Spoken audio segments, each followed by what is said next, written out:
two things that are very important in investing. Your investing can be affected by two key problems which one must be able to identify. One could be a challenge of income or an income problem.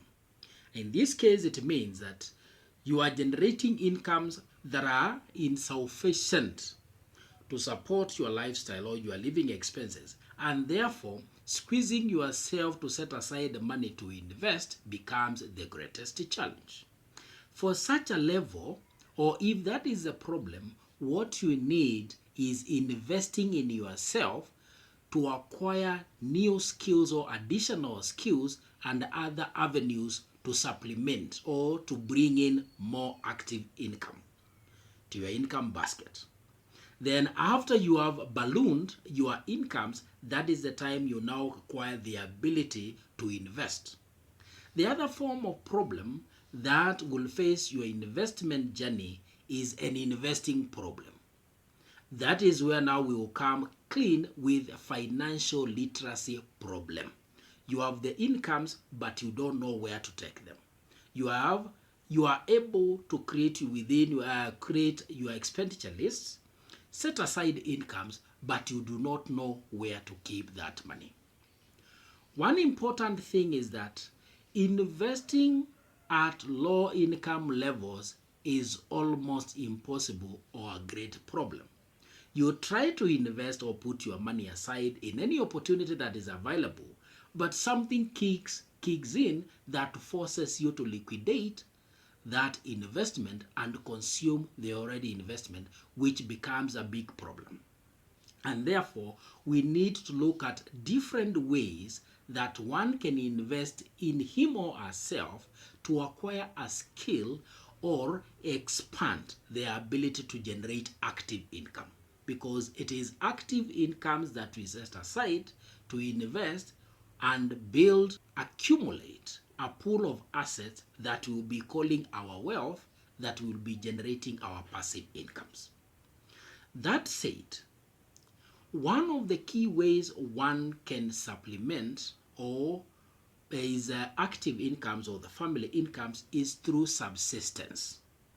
Subsistence appear to be a neglected opportunity to generate money that most people only opt to when they completely are unable to get employment or they fail in creating businesses or jobs for their own.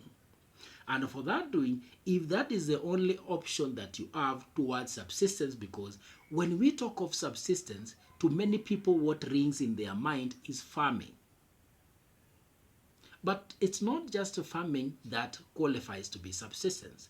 Subsistence in general is doing things or carrying on activities for the purpose of family consumption or for the purpose of supporting your immediate family without disposing or selling to other people. And therefore, farming becomes one form of subsistence. If we narrow down to subsistence farming, as a form of supplementing our incomes, subsistence comes with several benefits. Number one is affordable labor. Subsistence farming in most cases utilizes family labor. And whatever level, whether it's a nuclear family labor or the extended family labor. And by so saying then, it brings in affordable labor. That brings us to the second benefit, that is healthy foods. Subsistence farming, either in form of crop growing or animal rearing, supplements the family food budget. It brings in healthy foods and weeds out unhealthy foods, which give two benefits.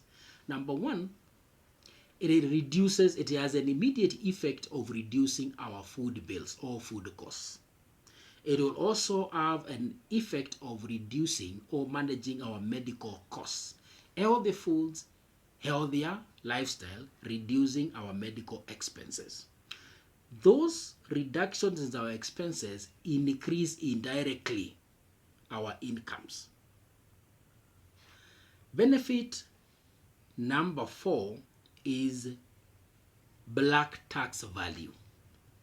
Subsistence activities generate value from black tax.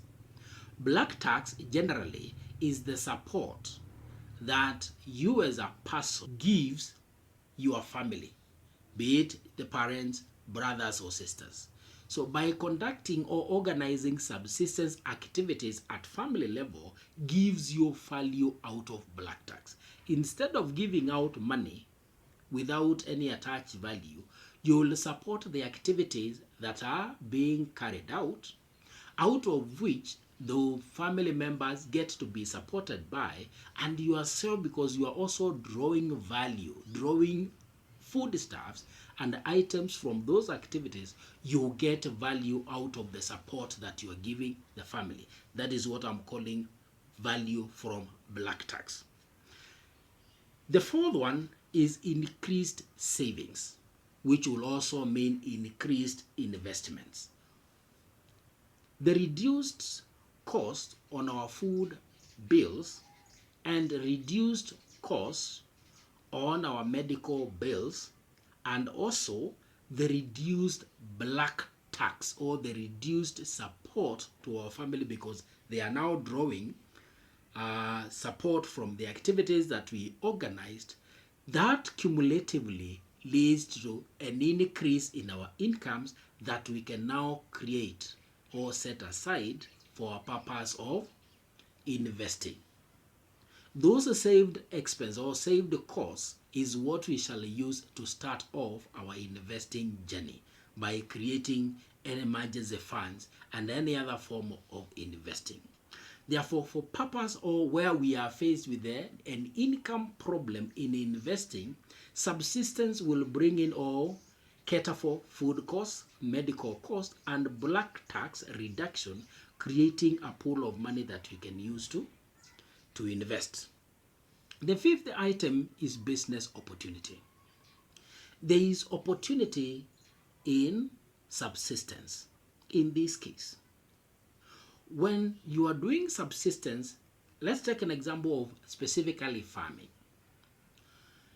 Through the farming, you'll have what you'll have produced, whatever will be consumed by the family, but you can integrate subsistence farming as a possibility of integration, where you begin with an activity and along the way you build interest and you integrate other forms of activities to complement the activity that is ongoing.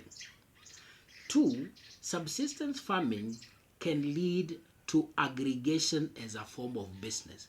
In this case, whatever you are producing, you are able to create relationships and start buying at small or start buying at affordable costs from other small scale farmers or other small scale subsistence growers, putting it together into bulk and disposing it to market, generating income or generating profits out of their sales.